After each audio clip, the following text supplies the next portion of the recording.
और इस वक्त बड़ी खबर आ रही है, निरसा में प्रदर्शनकारियों पर लाठीचार्ज किया गया है। जी हां, कोयलांचल धनबाद से बड़ी खबर, जहां पर निरसा में प्रदर्शनकारियों पर लाठीचार्ज हुआ है। हाईवे एसोसिएशन के लोग यहां प्रदर्शन कर रहे थे, जिस दौरान इनके ऊपर लाठियां चटकाई गई हैं। तस्वीरें आपके सामने एक्सक्लूसिव, प्रदर्शनकारियों पर लाठीचार्ज की इन तस्वीरों को देखिए। एक गुट ने जाम कर रखा था, वहीं दूसरा गुट जो है वो विरोध जाहिर कर रहा था। एसोसिएशन के दो गुटों में टकराव के बाद पुलिस को ये एक्शन लेना पड़ा।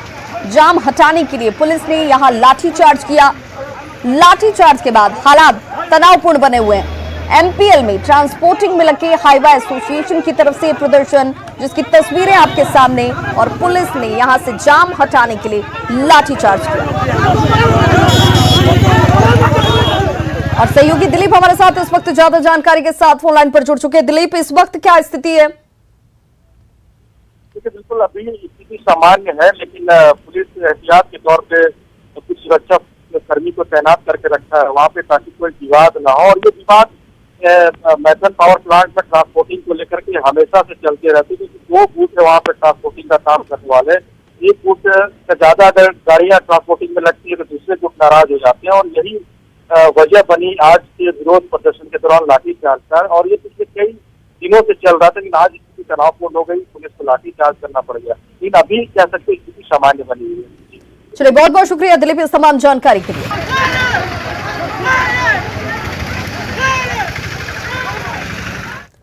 खबर देवघर से, जहां के सारवा थाना क्षेत्र में 12 साल की लड़की को जलाकर मारने का मामला सामने आया है। परिजनों ने गांव के ही एक युवक पर दुष्कर्म के बाद जिंदा जलाने का आरोप लगाया।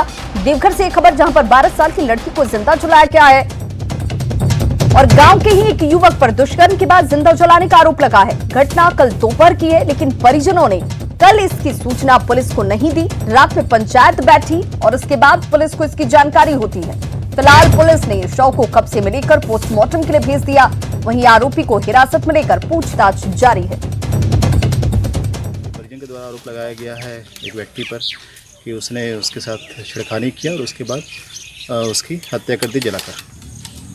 तो अभी आपने छानबीन की काफ़ी देर तक बातचीत की, आपने पूछताछ किया, इस मामले हम लोग अनुसंधान कर रहे हैं। कल पोस्टमार्टम भी की गई है मेडिकल टीम के द्वारा, बोर्ड के द्वारा, और हम लोग अभी अनुसंधान कर रहे हैं। कुछ भी कहना जल्दबाजी होगा। अनुसंधान की करते हैं। पुलिस आए थे? हाँ सर, चलिए पुलिस उठा कर ले गई। चलिए। तो जब किवाड़ी लड़की खोला तो लड़की बाहर निकल गए अंगना में, और लड़का दूसरा कमरा घुस गए।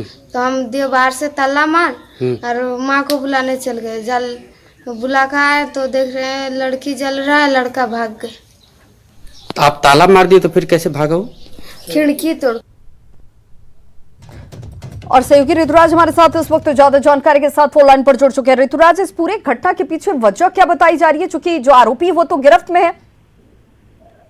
देखिए, जो परिजन के अनुसार जो कह रहे कि ये जो मृतिका है वो अपनी दुकान पे बैठी हुई थी। वहीं पे एक पास के गाँव के एक सिकंदर मंडल है, उसके दुकान के सामने बराबर आता जाता था, उसको घूर घूर कर देखता रहता था। लेकिन वो रविवार के दोपहर में दुकान में अकेले पाकर उसके साथ कुछ गलत करना चाहा, लेकिन जब गलत नहीं कर पाया तो उसे जिंदा जलाने का प्रयास किया। उसका गंभीर हालत में जब उसको पीएससी ले आया तो वो वहाँ पे मौत हो गई उसकी। ये सोमवार को फिर इसकी लिखित शिकायत जब सारमा थाना को दी गई तो उसके बाद पुलिस ने FIR दर्ज कर लिया, उसके बाद मामले की छानबीन करी। और ये जब ये पूरा मामला जब पूरा गंभीर रूप से प्रकाश में आ गया तो खुद पीड़ित के घर गए, वहाँ गए और पूरे परिवार से मिलकर ये पूरे घटनाक्रम की जानकारी ली और पोस्टमार्टम रिपोर्ट का इंतजार कर रही है पुलिस की। आखिर ये पूरे घटनाक्रम के पीछे क्या है, लेकिन इस बात है कि इस पूरे घटनाक्रम में जो भी मामला है पुलिस के अनुसार बताया जा रहा है कि ये पोस्टमार्टम रिपोर्ट का ही इंतजार किया जा रहा है। पुलिस फिलहाल बहुत बहुत शुक्रिया ऋतुराज इस तमाम जानकारी के लिए। गोड्डा में एक बार फिर मानवता को शर्मसार करने वाली घटना सामने आई है। यहां अपराधियों ने एक आश्रम में घुसकर एक साध्वी से गैंग रेप जैसी घटना को अंजाम दिया। घटना बीती देर रात की है। मुफस्सिल थाना क्षेत्र में महर्षि मेही आश्रम में साध्वी से दुष्कर्म किया गया है। आश्रम वासियों के मुताबिक पड़ोस के ही कुछ लोग बीती रात चार दीवारी फांदकर आश्रम में घुसते हैं और अंदर काफी तोड़फोड़ की गई इनकी तरफ से।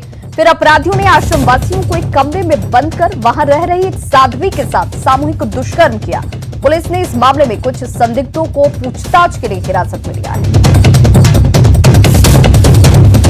करने लग गया तो हम दौड़ के गए छुड़ाने के, ऐसे तुमको नहीं करना चाहिए, तो हमको जबरदस्ती लोग मारने लग गया। इसके बाद सबको अलग अलग रूम में घुसा करके और उनके साथ बलात्कार कर दिया। जैसे हमको रूम घुसा तब हम फोन किए गांव घर फोन किए, धाना मोटरसाइकिल आने लग गया ना, तब तो वो लोग भाग गए। एक गैंगरेप का मामला सामने आया हुआ है।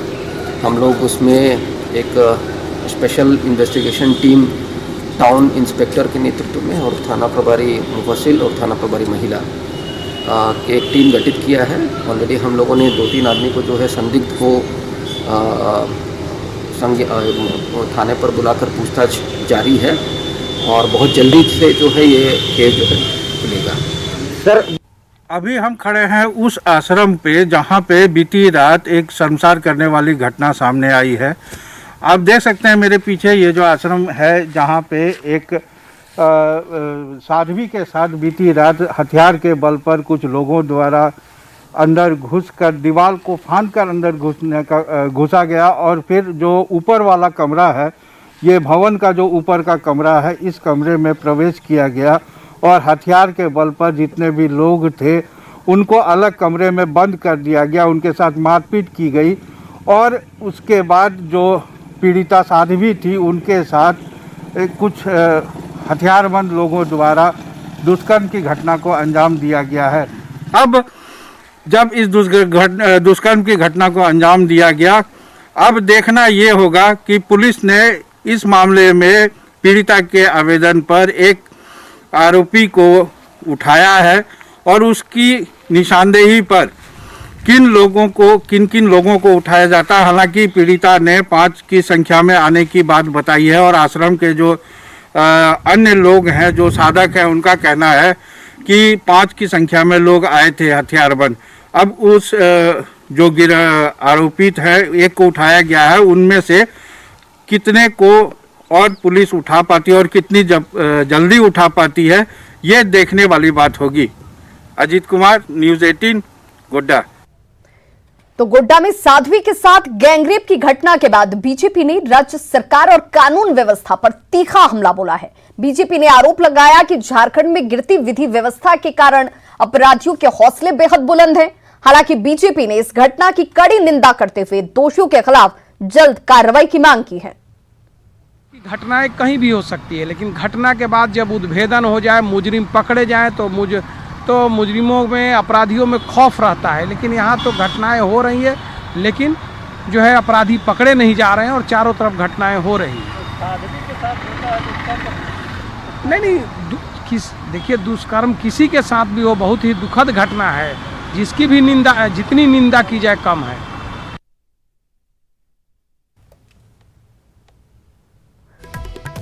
और गोड्डा की घटना पर सांसद निशिकांत दुबे की तरफ से ये ट्वीट किया गया है। उन्होंने चिंता जाहिर की है। उन्होंने कहा है कि साध्वी के साथ अपराधी दीपक राणा ने सामूहिक दुष्कर्म किया। हेमंत है तो हिम्मत है, ये उनकी तरफ से ट्वीट किया गया है।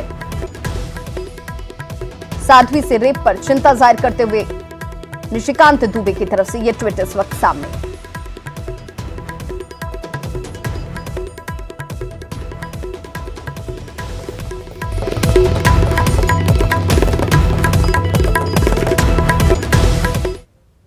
तो वहीं गोड्डा की घटना पर चिंता जताते हुए जेएमएम नेता सुप्रियो भट्टाचार्य ने रेप जैसी घटना पर राजनीति नहीं करने की अपील की है।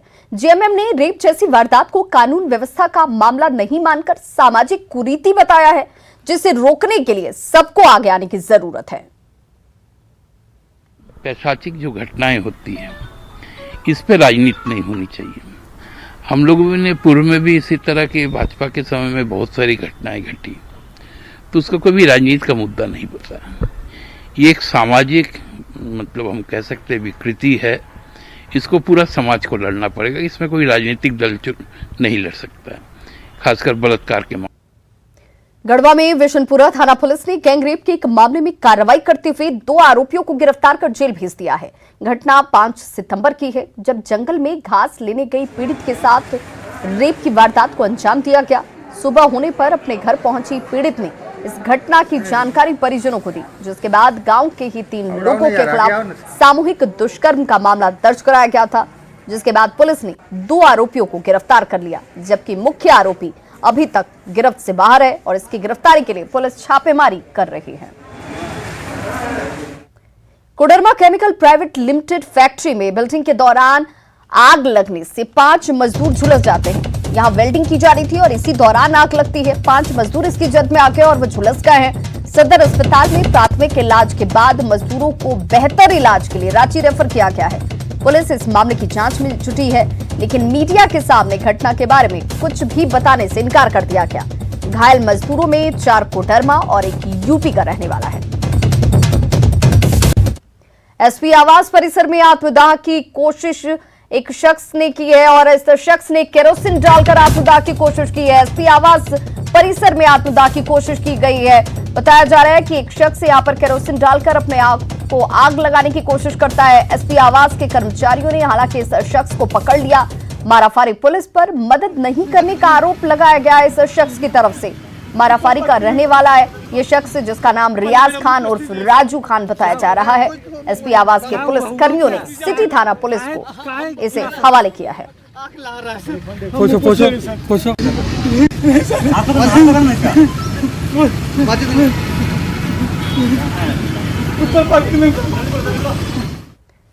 रांची में तेज बारिश के बाद एक युवक उफनते नाले में बह गया। इस हादसे की एक्सक्लूसिव तस्वीर न्यूज 18 के पास है और इस दौरान नाले की तेज धार में बाइक के साथ ये युवक बहता हुआ नजर आ रहा है। इन तस्वीरों को देख सकते हैं आप। ये वो तस्वीर जिसमें ये युवक बाइक के साथ बहता हुआ साफ नजर आ रहा है, जो नाले की तेज धार में बह गया, जिसके बाद उसकी खोजबीन अब भी जारी है। आपको बताते चलें कि कोकर खुरहा टोली ITI लेन के पुलिया के ऊपर से पानी का तेज बहाव था और इसी दौरान कल 2 युवक यहां पर बह गए, जिसमें से एक युवक को स्थानीय लोगों की सूझबूझ के वजह से बचा लिया गया। 2 तस्वीरें आपके टीवी स्क्रीन पर हैं। पहली तस्वीर तेज उफान में इस युवक की, जो कि बह गया और इतना खुशनसीब नहीं निकला क्योंकि इसकी तलाश अब भी जारी है। वहीं दूसरा शख्स यहां पर मौजूद लोगों ने तत्परता दिखाते हुए, सूझबूझ दिखाते हुए इसे बचा लिया। हालांकि 200 मीटर की दूरी पर जिस शख्स की तलाश अब भी जारी है, उसकी बाइक बरामद की गई है, लेकिन युवक का अब तक कोई अता पता नहीं चल पाया है। अभी NDRF की टीम, पुलिस और नगर निगम के कर्मियों के साथ इस लापता युवक की तलाश में जुटी है। इस तरह का पहले कभी नहीं हुआ। इस तरह का पहले नदी वगैरह में हुआ है, लेकिन ये तो नाला है। अब नाला काफी कल ओवरफ्लो हो रहा था, तो अब ये तो हमारा पहला है। इस तरह का पहले हमने कभी नहीं किया है। ये नाली बनाया नगर निगम ने बनाया और ये लगातार 2 बारिश की 2 घटनाएं। पिछले बारिश में भी इसी तरह की घटना हिंदपीढ़ी में हुई। लोग सीख नहीं लिया, नाले को खुले रख दिया। तो ऐसा जघन्यतम नगर निगम का जो व्यवस्था है और पूरी इसके लिए जिम्मेवार। चूंकि मैं डिप्टी मेयर पूरे शहर का हूं, लेकिन घर पहले सुधरना चाहिए। लेकिन घर तब सुधरे जब लोग सहयोगात्मक रवैया अपनाएं, जो आवश्यक हो, जहां आवश्यक हो वहां जगह दें और काम करें। तो जितना हर संभव प्रयास रहता है कि हम वो काम करें, लेकिन अभी भी एक बड़ी योजना सरकार के पास गई हुई है, जिसमें हम लोगों ने रांची शहर को पूरा सर्वे करके और सभी नालों के ऊपर स्लैब लगाने का एक प्राकृत राशि की मांग की है। मैं राज्य सरकार से अनुरोध करूंगा कि वो पैसे को जल्द से रिलीज करे, जिससे कि हम रांची के बचे हुए हिस्सों को में भी नालियों को ढक। झारखंड और रांची में कोरोना का संक्रमण लगातार बढ़ता जा रहा है। आज रांची के सिविल सर्जन डॉक्टर VB प्रसाद भी कोरोना पॉजिटिव हो गए। रिपोर्ट आने के बाद सिविल सर्जन को रिम्स के स्टेट कोविड-19 सेंटर में भर्ती कराया गया है। यहां रिम्स के सीनियर डॉक्टर उमेश प्रसाद की टीम उनका इलाज करेगी। मिली जानकारी के अनुसार अभी सिविल सर्जन में कोरोना के हल्के लक्षण दिख रहे हैं और उनकी सेहत सामान्य है। इधर रांची के DC और STO सहित कई अधिकारियों पर भी कोरोना का खतरा मंडरा रहा है। कल शाम DC की ओर से बुलाई गई बैठक में सिविल सर्जन भी शामिल हुए थे। वहीं सिविल सर्जन के संपर्क में आए कई डॉक्टर, मेडिकल स्टाफ और अधिकारियों की भी जांच की जा सकती है। तो खबरों का सिलसिला लगातार जारी है। आप देखते रहिए न्यूज़ 18 बिहार झारखंड।